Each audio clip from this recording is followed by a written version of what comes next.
நாங்கள் கடைசியாக வந்து 2019ஆம் ஆண்டு பார்ட் ஒன்ல இருக்கிற நோட்ஸ் கேள்வி எல்லாம் செய்தாங்க.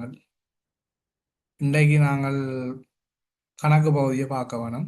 அப்போ நாங்கள் முதல் பார்ட் ஒன் செய்ய முதல் நோட்ஸ் கேள்வி தான் தேடி செய்யணும்னு சொல்லி சொன்னால், அந்த அடிப்படையில் நாங்கள் கடந்த வகுப்பில் இருக்கிற இதில் கிட்டத்தட்ட 22 23 நோட்ஸ் கேள்வி இருக்கும், அதெல்லாம் செய்திருக்கிறோம். அதுக்கு பிறகு நான் கணக்கு பகுதியை பார்க்க போகிறோம். கணக்கு பகுதி வந்து ரிவர்ஸில் இருந்து பார்ப்போம், கீழே இருந்து போவோம். நீங்கள் இப்போ உங்களோட வசதிக்கு ஏற்ற வகையில் மாற்றிக்கொள்ளலாம். கீழே இருந்து செய்யும்போது கொஞ்சம் இலகுவானதாக இருக்கும்னு நினைக்கிறேன். இலகுவானதாக தான் அமையும். ரைட், இப்போ 50வது கேள்வியிலிருந்து பார்ப்போம் நாங்கள் இதை. ரைட், இது 50வது கேள்வியை பார்த்தீங்கன்னா, அஹ், எல்லா பேப்பர்லையும் 50வது கேள்வி தலையில தான் வரும். கம்பெனி ஒன்று புதிய செயற்திட்டம் ஒன்றில் பயன்படுத்துவதற்காக 9 லட்சம் கிரியத்தில் இயந்திரம் ஒன்றை வாங்க விரும்புகின்றது. அப்போ இது வந்து ஒரு புதிய இயந்திரம் ஒன்றை வாங்க விரும்புதாம். 9 லட்சம் ரூபா பெறுமதியில். இவ்வியந்திரத்தின் பயன்தர ஆயுட்காலம் எஞ்சிய பெறுமதி ஆகிய முறையே 5 வருடங்கள் 1 லட்சமாக மதிப்பிடப்பட்டது.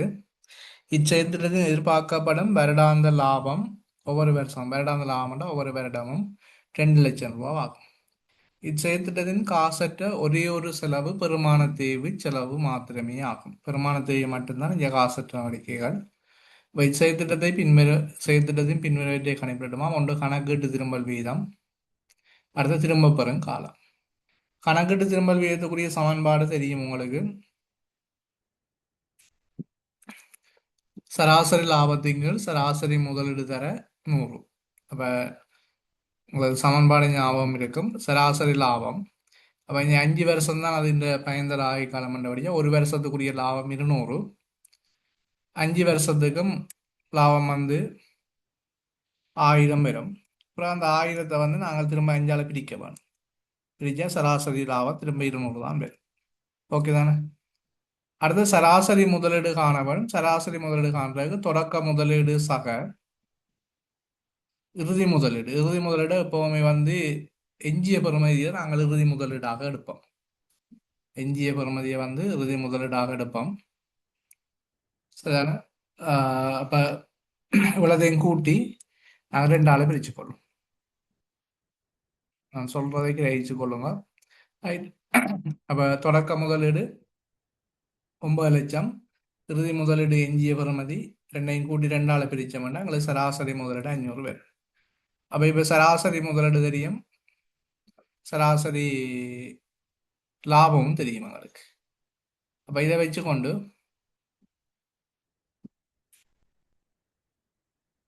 நாங்கள் கணக்கெடு திரும்பல் வீதத்தை கணிப்பிடுவோம். அப்ப சராசரி லாபம் வந்து 200, அதன் கீழ் சராசரி முதலீடு 500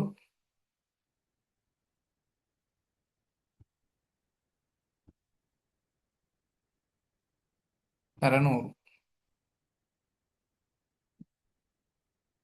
இது சமன்பாடு. சரிதானே. இதை சுருக்கினீங்கன்னா உங்களுக்கு முதல்ல திரும்பல் வீதம் ஒன்று கிடைக்க போகுது. அப்போ இதை சுருக்கி பாருங்க. இப்போ 200 இங்குகள் 500, 2 இங்குகள் 5 வரும்.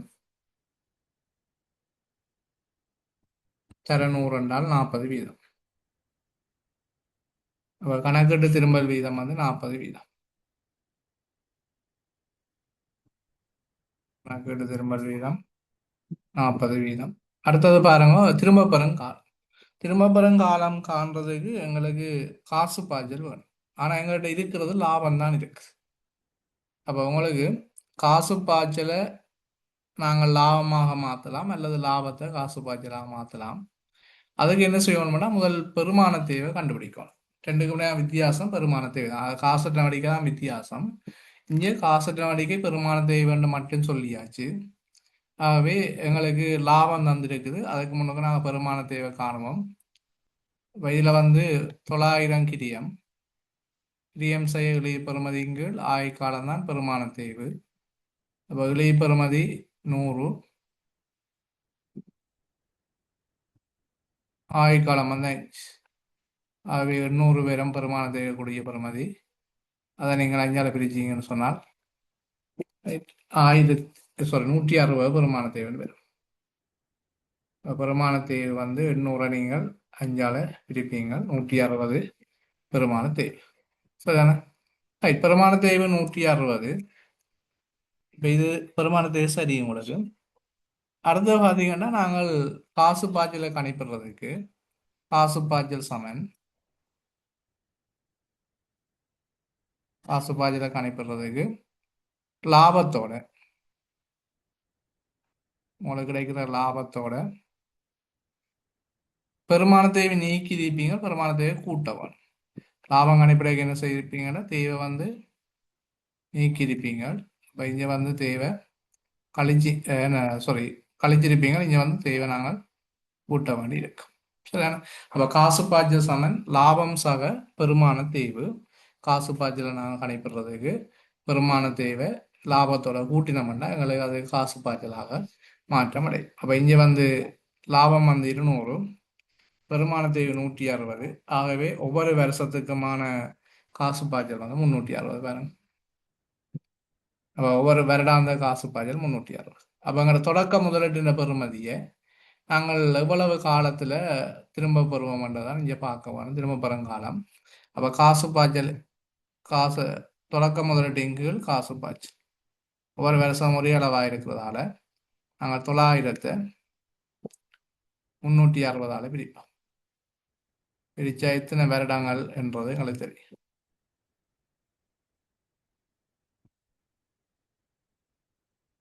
9360ஆல பிரிச்சிங்கன்னு சொன்னால் திரும்ப பெறும் காலம் கிடைக்கப்பெறும். இப்போ திரும்ப பெறும் காலத்துக்கு வந்து 2 வழி இருக்கு. ஒரு சமமற்ற காசு பாய்ச்சல் கணிப்பிடும் போது எப்படி நாங்கள் அதை மதிப்பீட்டுக்கு உட்படுத்துவோம், அதே மாதிரி சமமான காசு பாய்ச்சல் கிடைக்கும் போது இப்படி அதை நாங்கள் மதிப்பீட்டுக்கு உட்படுத்துகிறோம்ன்றது சமன்பாடு இருக்கு உங்களுக்கு. அப்போ இது வந்து 2.5 வருடங்களா வருடங்களை தான் நான் இதில் வையண்டு போட்டுக்கிறேன். அப்புறம் வித்தியாசம் யோசிக்கிறேன். 2.5 வருடங்கள். சரிதானே?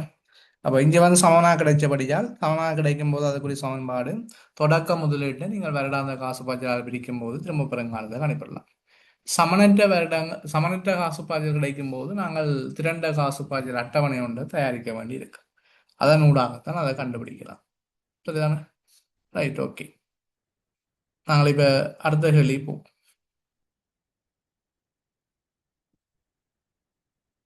49வது கேள்வியை பார்ப்போம்.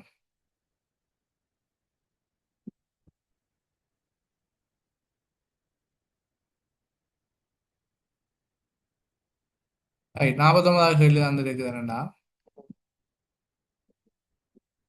பின்வரும் தகவல்கள் போட்டி பரீட்சை ஒன்றில்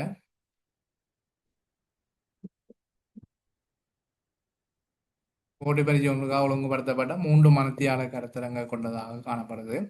அதில் மண்டபம் மணித்தியாலம் ஒன்றுக்கு 10,000. நாங்கள் அப்போ 3ஆல பெருக்க வேணும். ரைட். அடுத்தது வந்து பார்த்தீங்கன்னு சொன்னால் விரிவுரையாளர் கட்டணம் மணித்தியாலம் ஒன்றுக்கு 15,000. அதையும் நாங்கள் 3ஆல பிரிக்கலாம். அந்த கருத்தரங்கு வந்து முழுமை பெறும். வியாபார செலவு 25,000. மாணவர் ஒருவருக்கான பாடக்குறிப்பும் அப்போ பங்கு பெற்றும் ஒருவருக்கு அறவிடப்படுகின்ற கட்டணம். இதில் பார்த்தீங்கன்னா அவங்களுக்கு தெரியும். ரைட். இதில் வந்து பாருங்க, இந்த எல்லைக்கிரியவியல் சம்பந்தப்பட்ட விடயத்தில் எங்களுக்கு கேள்வியிலே இன்னும் தகவல் சொல்லியிருக்கின்றது, அது இன்னும் சம்பவம் சொல்லப்பட்டிருக்கின்றது பார்க்கலாம். அப்போ இங்கே வந்து கருத்தரங்கு தான் நடக்க போகுது. அதான் சம்பவம். கருத்தரங்கு யாருக்கு நடக்கும்னு சொன்னால் மாணவர்களுக்கு நடக்கும். அப்போ இங்கே மாறும் காரணி வந்து யாருக்கு அந்த செயற்பாடு நடக்குதோ அவர் மாறும் காரணி. இது பார்ட் 2ஆக இருந்தாலும் சரி, பார்ட் 1ஆக இருந்தாலும் சரி, எங்கள் மாறும் காரணி என்பது வந்து யாருக்காக அந்த செயற்பாடு நடக்குதோ அவரை வந்து நாங்கள் மாறும் காரணியை எடுப்போம். அப்போ இங்கே மாணவர் வந்து மாறும் காரணி என்னபடியால் மாறும் காரணிக்கு ஏற்படுகின்ற செலவுகள் மாறும் செலவுகள். அப்போ இதில் மாறும் செலவு வந்து மாணவர் ஒருவருக்கு ஏற்படுகின்ற இல்லை பங்கு பெற்றும் ஒருவருக்கு ஏற்படுகின்ற செலவு வந்து மாறும் செலவாக இருக்கும். அப்போ 500 வந்து மாறும் செலவு. பங்கு பெற்றவர் ஒருவரிலிருந்து அறவிடப்படும் கட்டணம் இது வருமானமாக இருக்கும். இது வருமானம். சரிதானே?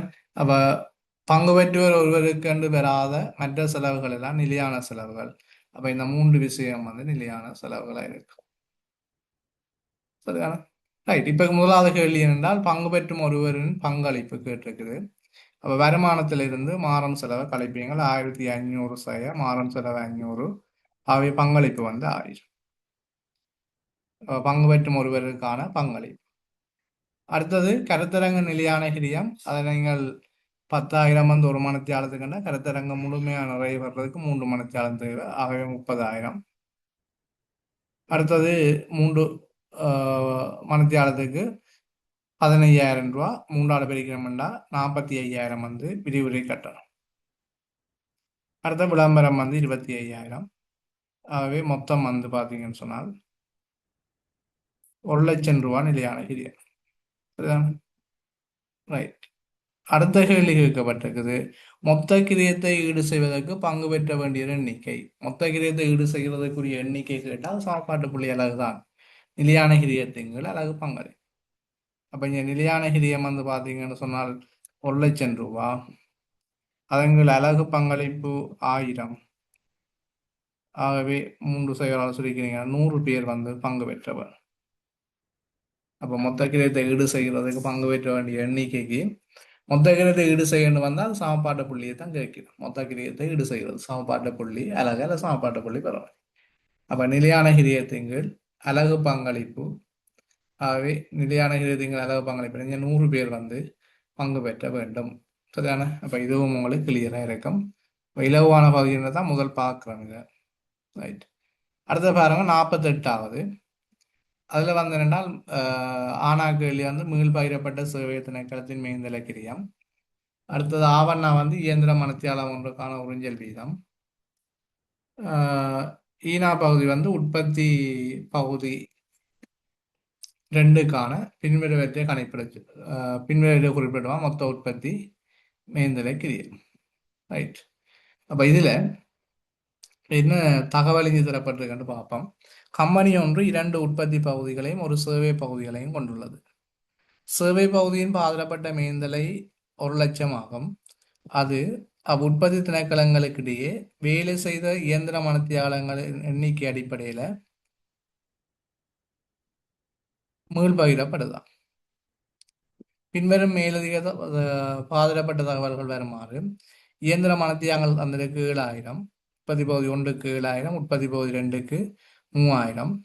அலகொன்றுக்கான உற்பத்தி மேய்ந்தலைகள் வந்து 120 ரூபா. அங்கால 140 ரூபா வந்துருக்குது. அலகொன்றுக்கு செய்முறைக்கு உட்படுத்தப்படுகின்ற மணித்தியாலங்கள் 3 மணித்தியாலம் 2 மணித்தியாலம் வந்திருக்கு. அப்ப என்னென்றால் உங்களுக்கு தெரியும் அலகொன்றுக்கான உற்பத்தி மேய்ந்தலை என்றால் உறிஞ்சல் வீதத்தை ஒரு அலகுக்கு எத்தனை மணித்தியாலம் தேவையோ அந்த மணித்தியாலத்தால் பெருக்கும் போது தான் கிடைக்கும் எங்களுக்கு. நீங்கள் அந்த போமர் ஞாபகம் இருந்து தெரியும். சரிதானே? எங்கள் அலகுக்கான உறிஞ்சல் வீதம் தெரியாது எங்களுக்கு. இதுல அலகுக்கான உறிஞ்சல் வீதத்தை நாங்கள் அலகுக்குரிய மனத்தியாலம் 3 மனத்தியாலம் எடுத்தோம்னா பெருக்க வாரதங்களுக்கு உற்பத்தி அலகுக்கான உற்பத்தி மேய்ந்தலையாக இருக்கு. அப்போ உற்பத்தி பகுதி 1ல் உற்பத்தி மேய்ந்தலை அலகுக்கான உற்பத்தி மேய்ந்தலை 120 ரூபா. அங்க 3 மனத்தியாலம் தேவைப்படுதுன்றபடியால் உறிஞ்சிய வீதம் எவ்வளவு இருந்திருக்க வேணும்? 40 இருந்திருக்கும். அப்ப இதுன்ற உறிஞ்சல் வீதம் கண்டுட்டோம். இதுன்ற உற்பத்தி பகுதி 1க்கான உறிஞ்சல் வீதம் வந்து 40 ரூபா. இதே மாதிரி தான் நீங்கள் இதுல ஒரு பெறுமதி இருந்திருக்கும். உறிஞ்சல் வீதம் தெரியாது. 2 மணித்தியாலங்கள் தேவைப்படுது. அப்ப 2 மணித்தியாலங்கள் உறிஞ்சப்பட்டா அங்க 140 ரூபா செலவாகுது. ஆகவே உறிஞ்சல் வீதம் எவ்வளவா இருந்திருக்கோம்னா 70 ரூபாவா இருந்திருக்கும். அப்ப இந்த ரெண்டையும் கூட்ட வார 260 ரூபா தான் அந்த அலகு தொடர்பான உற்பத்தி மேய்ந்தலையாக இருக்கு. அலகு தொடர்பான உற்பத்தி பகுதி 1 உற்பத்தி பகுதி 2ஐயும் சேர்த்து வார அலகுக்கான மொத்த உற்பத்தி மேய்ந்தலை இது வேறு அலகுக்கானதான் அலகுக்கான 260. அப்ப இதைத்தான் தந்துட்டீங்க. இதை வச்சு நான் இப்ப உறிஞ்சல் வீதம் கண்டுட்டேன். உறிஞ்சல் வீதம் கண்டால் ஏற்கனவே இருக்கிற மேய்ந்தலையை கண்டுபிடிக்கலாம். அப்ப உறிஞ்சல் வீதம் சமன்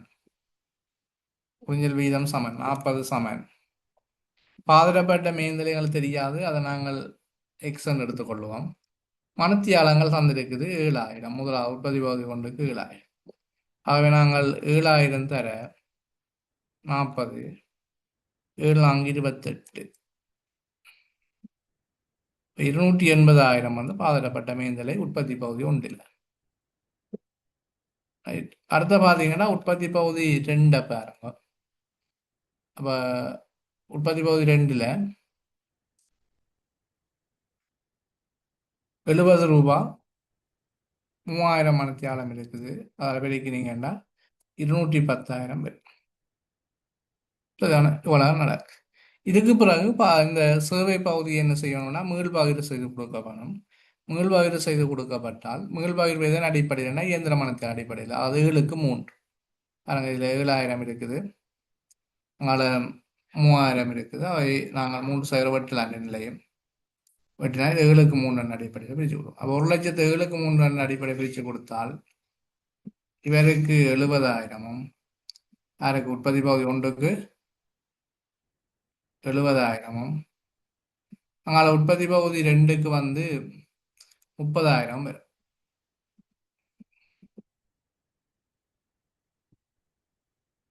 உற்பத்தி பகுதி ஒன்றுக்கு 70,000, அங்கால உற்பத்தி பகுதி 2க்கு 30,000 வரும். இப்போ ரெண்டையும் கூட்ட வாரது எங்களுக்கு பாதிரப்பட்ட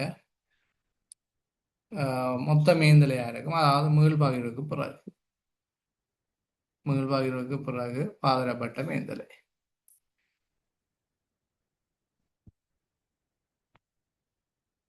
ரைட். அப்போ முதலாவது கேள்வி என்ன கேட்டீங்கன்னா மீள்பகிரப்பட்ட சேவை திணைக்களம் உற்பத்தி பகுதி ஒன்றுக்காக நாங்கள் சேவை திணைக்களத்தில் இவ்வளவு மீள்பகிர்வு செய்திருக்கிறோம்.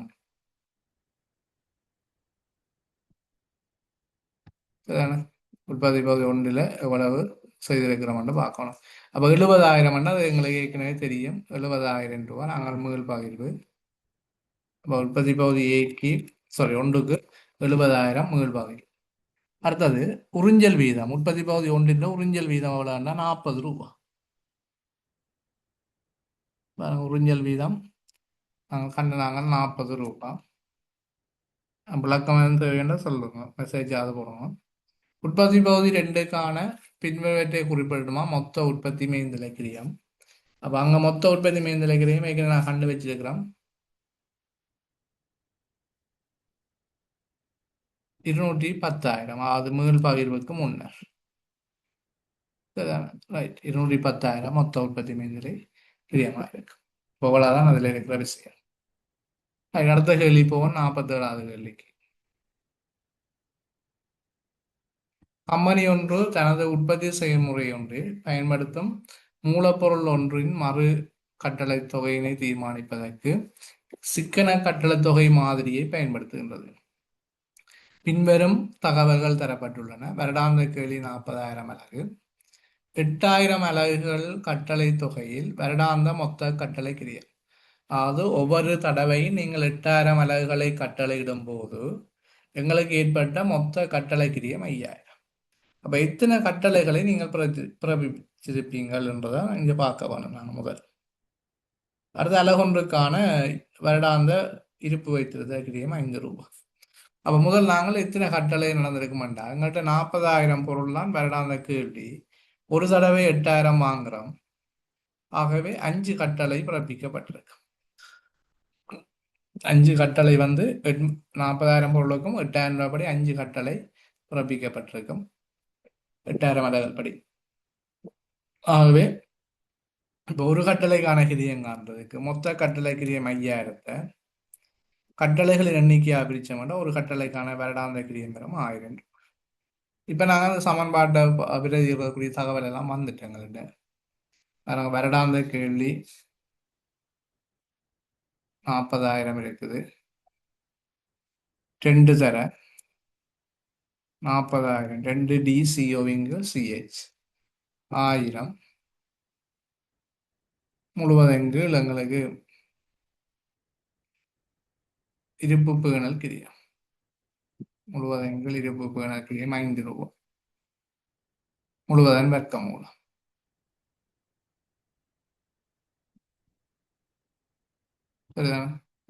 இதை சுருக்கினா சரி. முழுவதும் வர்க்க மூலம் சுருக்கினால் எங்களுக்கு ஆஹ், சிக்கன கட்டளை தொகை வரும். முதலாவது கேள்வி கட்டளை ஒன்றுக்கான கிரியம் அது 1000 ரூபா. அடுத்து சிக்கன கட்டளை தொகை காண்றதுக்கு நீங்க என்ன செய்வீங்கன்னா 2 தர 40, அதாவது கீழே 5ஆல சுருக்கலாம், நீங்க சுருக்கி போட்டும் பெருக்கலாம். தர 40 தர 1000. இப்போ பெருக்கி வர தொகையை வந்து நீங்கள் 5ஆல பிரிச்சீங்கன்னா எங்களுக்கு கிடைக்கிற விடை வந்து 16. அங்கால 6 சைவர் வரும். சரிதானே? இது வரும். இதுல பாருங்க இத்தனை சைவர் இருக்குன்னு பாருங்க. மொத்தம் 6 சைவர் இருக்கு. அது இந்த அரைவாசி எழுதும் வர்க்கமூலத்தை விடுவிக்கிறதுக்கு. சரியான தானம் எத்தனை இருக்குன்னா 16. 16 இது இந்த வர்க்கம் என்ன 4 இந்த வர்க்கம். 16 4 இந்த வர்க்கம். அங்கே 6 சைவர் இருக்கா இல்லை 3 சைவர் அப்படின்னா சரி அரைவாசி. இத்தனை சைவர் இருக்கா அத்தனை 4 சைவர் இருந்தால் அது அரைவாசி. இப்போ 5 சைவர்னா விட வருஷத்துல வரும். சரிதான். அப்போ முழுத்தானம் பிரிவெடுமான்றதை பார்க்கணும். அது வர்க்க மூலமாக்கலாம்னு பார்க்கறது. அதை வந்து நாங்கள் மொத்தமாக எத்தனை சைவர் இருக்கோ அது இந்த அரைவாசி எழுதிவிட்டோம்னா சரி 4000 இலக்கு. அப்போ சிக்கன கட்டளை தொகை 4000 இலக்கு. அப்போ எங்களுக்கு கேட்கப்பட்ட கேள்வி முதலாவது கட்டளை ஒன்று கணக்கிடியம் 1000 ரூபா. அடுத்தது சிக்கன கட்டளை தொகை 4000 இலக்கு. சரிதானே? ரைட். அடுத்தது பாருங்க 46வது வினா. 46வது வினா வந்து FIFO முறை WAC முறையில் விட்ட சரக்கின் கொள்விலை விற்பனைக்கிரியாகவும் உறுதி இருப்புன்னு கேட்டிருக்கிறான். அப்போ இதை கொஞ்சம் மனதாலையும் பார்க்கலாம் நாங்கள். இப்போ முதல் கொடுக்கறதான FIFO முறை. அப்போ ஆரம்பத்தில் எங்கள்கிட்ட 3 ரூபா படி இருக்குது, 1000 இலகு இருக்குது. பிறகு கொள்ளணும் நடக்குது, 1500 இலகு நடக்குது. பிறகு ஒரு கொள்ளணும் நடக்குது, 500 இலகு நடக்குது. விற்பனை நடந்திருக்கு 2000 இலகு. அப்போ இதுல இருந்து முதல் போகுதுன்னா உலகம் போயிடும், 1000 போயிடும். அடுத்த இன்னொரு 1000 கொடுக்கணும், அது இந்த 500ல இருந்தா 1500ல இருந்தா எடுவாரு. அப்ப இதுல ஒரு 1000 போயிடும். அப்ப மிஞ்சி இருக்கிறது வந்து 500 மிஞ்சி இருக்கும். அது என்ன விலையில இருக்கும்னா 400 ரூபா, 4 ரூபா படி இருக்கு. இப்போ இதில் பார்த்தீங்கன்னா இந்த 4 ரூபா படி 500 அலகு மிஞ்சி இருக்குது. அப்ப 2000. அடுத்த கீழே பார்த்தீங்கன்னா திரும்ப வாங்கின 500 அலகும் இருக்குது, 6 ரூபா படி வாங்கினது. அது இந்த பெறுமதி 3000. அப்போ இப்போ ரெண்டையும் கூட்டினா உறுதி இருப்பு வரும், உங்களுக்கு 5000 உறுதி. அப்போ FIFO முறையில் உறுதி இருப்பின்ற பெறுமதி 5000. ரைட். FIFO முறையில் விற்பனைகள் இதை பார்த்தீங்கன்னா 2000 அலகு மொத்தம் கொடுத்துனாங்க. 1000 அலகு என்ன விலையில் கொடுத்துனாங்கன்னா 3 ரூபா படி, 3000. பிறகு அடுத்த 1000 என்ன விலையில் கொடுத்துருக்குறோம், 4 ரூபா படி கொடுத்துருக்குறோம். ஆகவே 4000. ரெண்டையும் கூட்டினா மொத்தம் 7000 இந்த விற்ற சரக்கின் கொள்விலை. ஓகே தானே? ரைட். அடுத்து நிர்ணயிக்கப்பட்ட சராசரி முறை என்ன செய்வீங்கன்னா நாங்கள் முதலாவது விநியோகம் அல்லது விற்பனைக்கு மேலே இருக்கிற அல்லது விற்பனைக்கு முன்னர் நடந்த சகல கொள்ளளவுகள் என்ற பெறுமதியையும் அல்லது சேர்ப்பனவு என்ற பெறுமதியையும் அலகுகளால் பிரிப்பதனூடாக எங்களுக்கு கிடைக்கும். இப்ப எங்களுக்கு தெரிய வேணும் என்னண்டா நான் இதுல எழுதுறேன், இந்த பெறுமதியை போடுறேன். 1000 அலகு 3ஆல பெருக்கும் போது 3000 பெறும். அடுத்தது 4 ரூபா படி 1500 பெருக்கும் போது 6000 அலகு வரும், 6000 ரூபா வரும். அடுத்தது 500 வந்து 6ஆல பெருக்கும் போது திரும்ப 3000 ரூபா. அப்போ எல்லாத்தையும் கூட்டினீங்கன்னா இப்போ 12000 அது என்ன மொத்த தொகை. 12000 மொத்த தொகையை மொத்த அலகால பிரிச்சோம்னா முதல் தடவையாக இறுதி 28ஆம் தேதி தான் நடக்கு விநியோகம். அப்போ அது வரைக்குமான விலையை சராசரி விலையை கண்டுபிடிக்கிறதுக்கு மொத்த பெறுமதியை மொத்த அலகால பிரிக்கும். மொத்த பெறுமதி 12000, மொத்த அலகு வந்து 3000 அலகு. அவை சராசரி விலை எங்களுக்கு தெரியும், அது 4 ரூபாவாக இருக்கு. சராசரி விலை வந்து 4 ரூபா. சரியான இப்ப சராசரி விலை வச்சோன்னு இதை ஈஸியாக கண்டுபிடிக்கலாம். வித்தது வந்து 2000 அலகு, சராசரி விலை 4 ரூபா.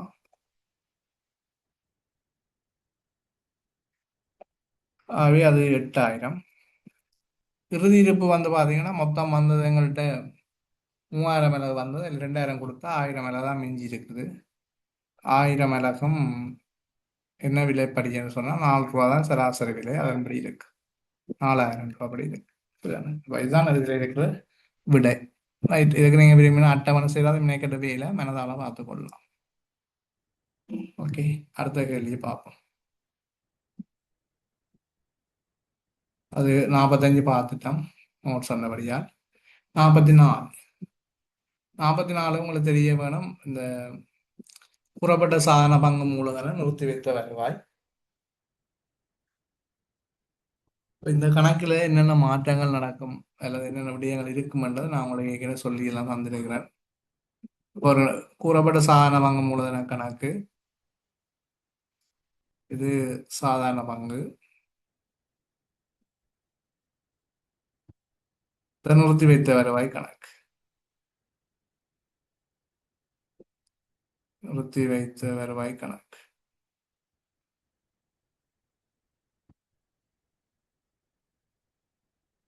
ரைட். உங்களுக்கு இதெல்லாம் தெரியும், நீங்கள் இதை ஞாபகப்படுத்தலுக்காக தான். ரைட். இப்போ பாருங்க, கூறப்பட்ட பங்கு மூலதனத்தில் ஆரம்ப மீதி செலவில் இருக்குன்னு 2000. நிறுத்தி வைத்த வருவாயும் செலவு மீதி தான் ஆரம்ப மீதி 800. இது பிரகாரங்க 39ல் கம்பெனி என்ன செய்யுதுன்னா 20 ரூபாய் பிரதிபயனில் 4,00,000 ரூபாவை நிறுத்தி வைத்த வருவாயை மூலதனமாக்கி இருக்காம். அப்ப நிறுத்தி வைத்த வருவாய் கணக்கு வரவு 400, கூறப்பட்ட சாதாரண பங்கு மூலதன கணக்கு செலவு 400. இதான் அதுக்குரிய இரட்டைப்பதி. நிறுத்தி வைத்த வருவாயை மூலதனமாக்குறதுக்குரிய இரட்டைப்பதி நிறுத்தி வைத்த வருவாய் கணக்கு வரவு, கூறப்பட்ட சாதாரண பங்கு மூலதன கணக்கு செலவு. அடுத்து தொடர்ந்து வாசிங்க. 31/12/2018 கம்பெனியானது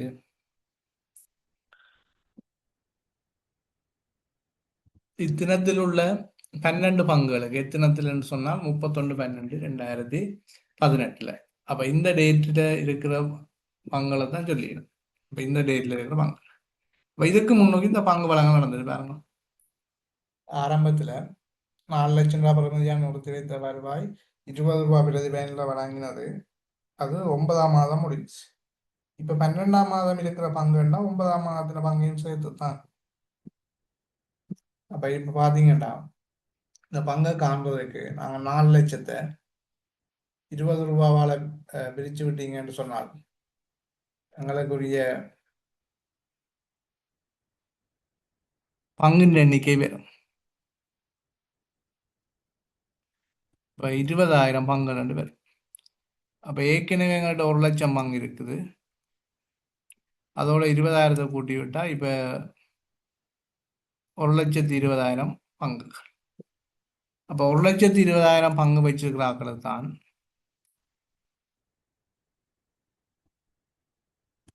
1,20,000 பங்கு வச்சிருக்கிற ஆளுக்கு தான் 12 பங்குக்கு ஒரு பங்கு. அப்ப 1,20,000 பங்கை நீங்க 12ஆல பிரிச்சு விட்டீங்கன்னா எங்களுக்கு புதுசா வழங்க போற பங்கின் எண்ணிக்கை 10,000 பங்கு. சரி. ஓ, 10,000 பங்கு வழங்க போறோம். அது இந்த பெறுமதி என்னன்னு சொன்னால், ரைட். அப்போ ஒதுக்கத்தை உரிமை பங்கு வழங்கல் 10,000 பங்கு வழங்குறோம். அது இந்த பெறுமதி 10 ரூபாய் பிரதிபை. அப்போ அதை நாங்கள் 10ஆல பிரிக்க வேண்டாம். அது இந்த மூலதன பெறுமதி 1,00,000. அப்போ இதில் கேட்டது என்னண்டா எங்களுக்கு கேட்ட கேள்வி, மேற்படி பங்கு வழங்கல் காரணமாக காசு மீதிலை பற்றி அதிகரிப்பது. நிறுத்தி வைத்த வருவாயை மூலதனமாக்குறதால அது காசு மீதில இந்த தாக்கத்தையும் செலுத்தாது. சரிதானே? ஆகவே சா உரிமை வளங்கள் அல்லது உரித்து வளங்கள் 12 பங்கு ஒரு பங்கின் அடிப்படையில் வழங்கினதான் இங்கே காசு மீதில் ஏற்பட்ட அதிகரிப்பாக 1,00,000 ரூபாவா இருக்கு. ரைட். வேறு ஒன்றும் இதில் தெரியல காசு மீது ஏற்பட்டது. அடுத்தது 31/3/2019 உள்ள வாரம் உரிமை வேண்டா கூறப்பட்ட சாதாரண வாங்குவது இறுதி மீதியையும் அதனால் நிறுத்தி வைத்த வருவாயின் இறுதி மீதியையும் சேர்க்கவன். அப்போ இப்போ கூறப்பட்ட வாங்க மூலத்தில் 1,00,000 ரூபாய் உரித்து வழங்கல் நடந்திருக்குது. 1,00,000 உரித்து வழங்கல். அடுத்தது நிறுத்தி வைத்த வருவாய் கணக்கை பொறுத்தவரையில் ஆண்டு காலம் வந்திருக்குது 300. அதே மாதிரி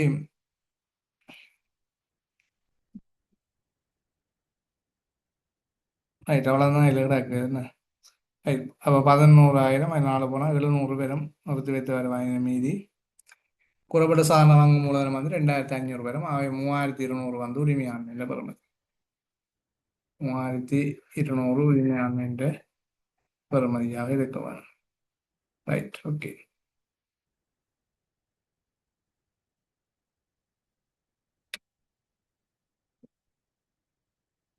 43 முடிச்சிட்டோம். அடுத்தது 44 சரி, 41, சாரி 42 சரி, 41. 41 பாருங்க, அது முக்கியமான ஒரு கேள்விதான். மாலா பிஎல்சி ஆனது 1/4/2015 10 லட்சத்துக்கு இயந்திரம் ஒன்றை கொள்ளணும் செய்தது. இத்தினத்தில் அதன் பயன்தர ஆயுட்காலம் எஞ்சிய பெறுமதி ஆயின முறை 5 வருடங்கள் 1,00,000 செய்ய புனரமைக்கப்பட்டது. 1,00,000 ஆக மதிப்பிடப்பட்டது. இவ்வியந்தது முக்கிய பகுதி ஒன்று 280,000 கிரியத்தில் 1/4/2018 புனரமைப்பு செய்யப்பட்டது. இத்தினத்தில் இயந்திரத்தின் எஞ்சிய பயன்தர ஆயுட்காலம் 4 வருடங்களாகவும் எஞ்சிய பெறுமதி வந்து 180,000 மீள் மதிப்பீடு செய்யப்பட்டிருக்கு. அப்போ இந்த வருஷம் முடிவடைந்த இடத்துக்கான லாபம் வளர்ந்து பிரமாணத்தை வளர்ந்து அதை கொண்டு செலுத்தவை. இப்போ இதில் என்னண்டா பெருமானத்தை கேட்டபடியே கிரியம் அந்த இயந்திரத்தின கொள்ளான விலை கிரியம் என்று வரும். விலை பெறுமதி 100, அது ஆயுட்காலத்தால் பிரிச்சிங்கிறது இருக்கு.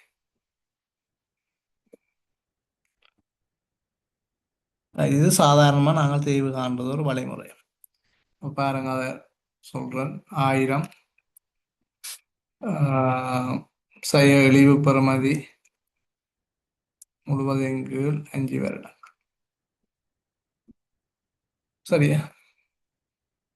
ரைட், இது சாதாரணமாக அப்படி கணக்கிடும் போது நாங்கள் 900 வந்து 5ஆல் பிரித்தோம்னா 180 வரும் தேதி. 180 வருடத்துக்கான தேதி. ரைட், இப்போ என்ன நடக்கென்றால் 5 வருடங்கள் பயனுள்ள ஆயுட்காலம் 280,000 கிரியத்தில் 1,00,000 புனரமைக்கப்பட்டிருக்கு. இதன் பயன்தர ஆயுட்காலம் 4 வருடங்களாகவும் முதல் மதிப்பீட்டு எஞ்சிய பெறுமை 180 மதிப்பிடும். புதிய தேவையான கணிப்பீடு செய்யப்படும்.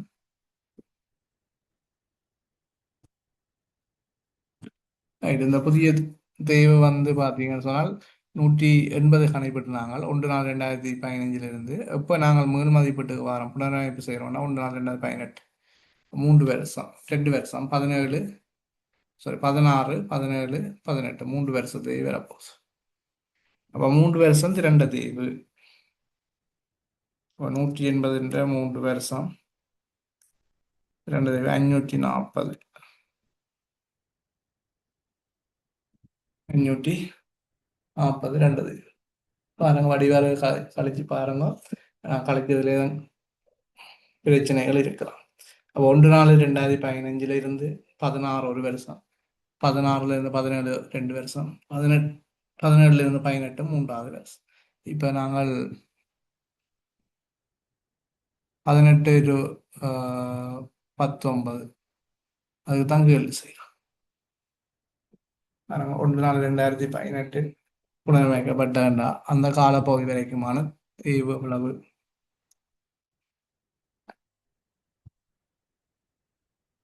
அடுத்த இயந்திரத்தினை கொண்டு செல்பெறுமதி என்றால் பணம் 31/3/2019. ரைட், வருடது கால பெருமான தெய்வம் அந்த நாங்கள் 2 காண. Right, okay. பிறகு கிரியத்தை வந்து நாங்கள் புனரமைப்பு செய்தோம்னு சொன்னால் எங்களோட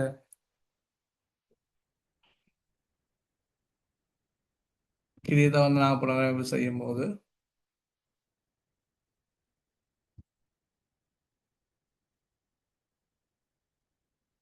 ரைட் புனரமைப்பு செய்த பிறகு எங்களுக்கு ஒரு பெறுமதி கிடைச்சிருக்கும், தீவொன்று கிடைச்சிருக்கும். அதை போல காலப்பகுதி கண்டு பாருங்க.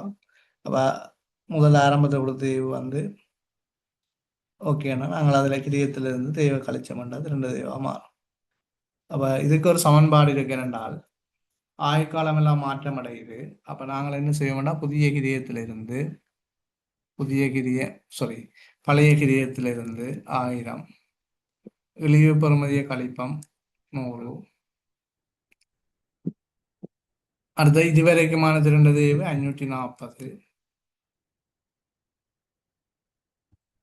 ரைட். அப்போ இவ்வளோத்தையும் நீக்கி போட்டு வார பெறுமதியை நாங்கள் திரும்ப எங்களுக்கு எத்தனை வருஷம் முடிஞ்சுன்னா 3 வருஷம் முடிஞ்சு 2ஆல் பிரிச்ச வேண்டாம் ஒரு தேவை. அப்போ மொத்தம் 5 வருஷத்துல 3 வருஷம் முடிஞ்சு. ரைட். அப்போ அதை இப்போ நாங்கள் இந்த தேவை கண்டு வர தேவை தான் எங்களுக்கு 2 தேவை அதை நீக்கிறோம்னு சொன்னது.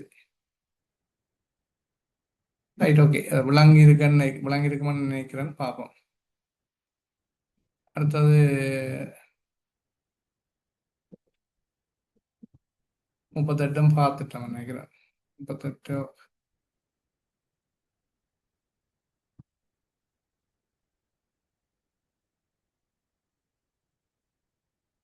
37 பாருங்க. இதுல உரிமையாண்மை கேட்டிருக்குது. மொத்த சொத்துல இருந்து மொத்த பொறுப்பை கழிச்சா உரிமையாண்மை வரும். தந்திருக்கிற இறுதி மீது தான். அப்ப இதுல 100 1100 உரிமையாண்மை முடிவடைந்த வருடத்துக்கான லாபம் என்று சொன்னால் ஆரம்ப உரிமையாண்மை 800, இப்ப 1100, வித்தியாசம் 300. ரைட். அதோட மேலதிக மூலதனத்தை கழிச்சு பெற்ற கூட்ட வேணும்.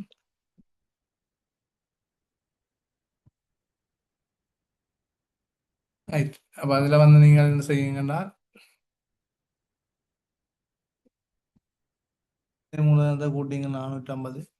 அது மாதிரி பெற்று 250,000. அப்ப அதை சீராகிறீங்கன்னா வாரது உரிமையாண்மையா இருக்கு. உறுதியிலான கேட்டது. அப்ப சீராகம் எல்லாம் வரும். அடுத்த முடிவடைந்த வருடத்துக்கான லாபம் கேட்டவன். அப்ப லாபம் ஏற்கனவே நாங்கள் கண்டிருக்கிறோம். சரிதாங்க. அது சொத்துல இருந்து பொறுப்பை கழிச்சு வருமானத்தை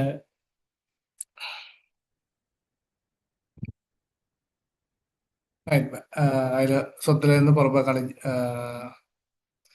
கழிச்சது உரிமையாண்மையிலும் உரிமையாண்மையோட மேலே மூலம் பெற்றுகளை சீராக்கி லாபத்தை கணிப்பிடலாம். அதன் அடிப்படையில் நாங்கள் இதன் லாபத்தை கண்டுகொள்ள முடியும்.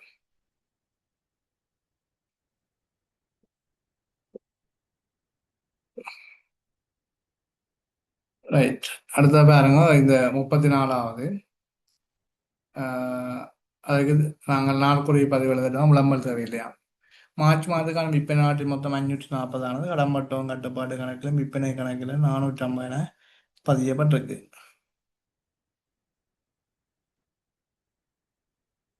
சரியா? ரைட். அப்போ இதை 540 அதில் கூட்டுத்தொகை. ஆனால் 450 குறைச்சி பதிஞ்சிருக்கணும். கடம்பட்டம் கட்டுப்பாடு விற்பனை கணக்கில். அப்போ 2 கணக்கிலையும் கூட்ட வேணும்டா வித்தியாச தொகை எழுத வேணும் 90. என்னென்னு எழுதுவீங்கன்னு சொன்னால் விற்பனை கணக்கு வரவு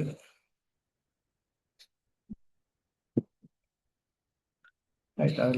அதில் கூட்டுத்தொகை இப்போ நான் இந்த கூட்டுத்தொகை நான் மாற சொல்லியிருக்கிறேன். மாறம்புறமா 540 கூட்டுத்தொகை விற்பனை கணக்கு 450 குறைச்சி பதிஞ்சிருக்கோம். அப்போ அதே பக்கத்தில் பதியணும். கடம்பட்டம் கட்டுப்பாடு கணக்கு வர விற்பனை கணக்கு செலவு நம்ம கொண்டு வரோம். ரெண்டாவது பார்த்தீங்கன்னா கொடுத்த கழிவு 10,000 கொடுத்த கழிவு கணக்கில் 1000 வர வைக்கப்பட்டிருக்குது. இப்போ கொடுத்த கழிவு கணக்கில் நாங்கள் வர வைக்கணும் 10,000. கொடுத்த கழிவு கணக்கு வர 10,000 அது கட்டுப்பாட்டு கணக்கில் சரியாக பதியப்பட்டிருக்கு.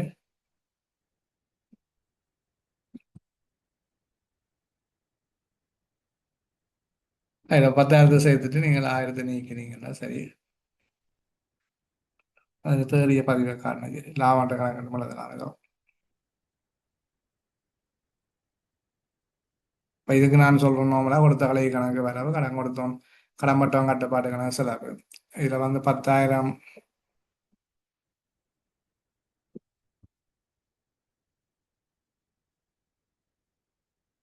ரைட். ஓகே.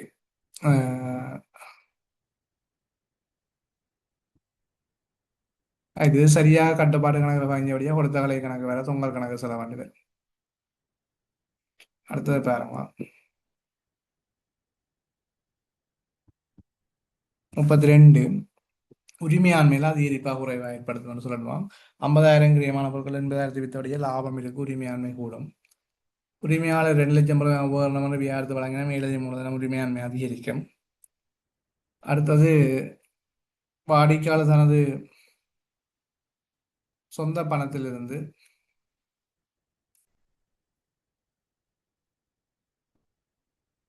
வியாபாரத்தின் கடந்த தவணை பணத்தை செலுத்தியிருக்கிறார். அப்ப மேலதிக மூலதனம் உரிமையாண்மையை கூட்டும்.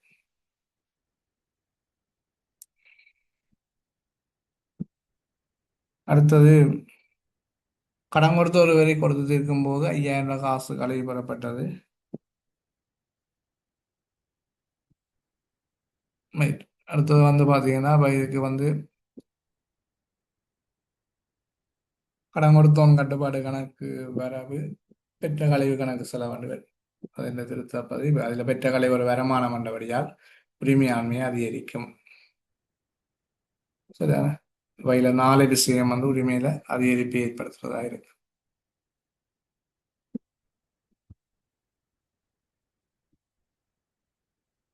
Right, okay. அடுத்தது பாருங்க.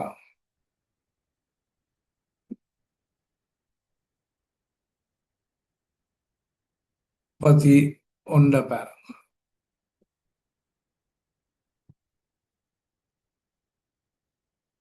Right, okay. அது 31 நோட்ஸ் தான். Right, okay. இதோட முடிப்பை கொண்டு பார்க்குறேன். சரியான வார வகுப்பு பார்ப்போம். சனிக்கிழமை நடக்கும்.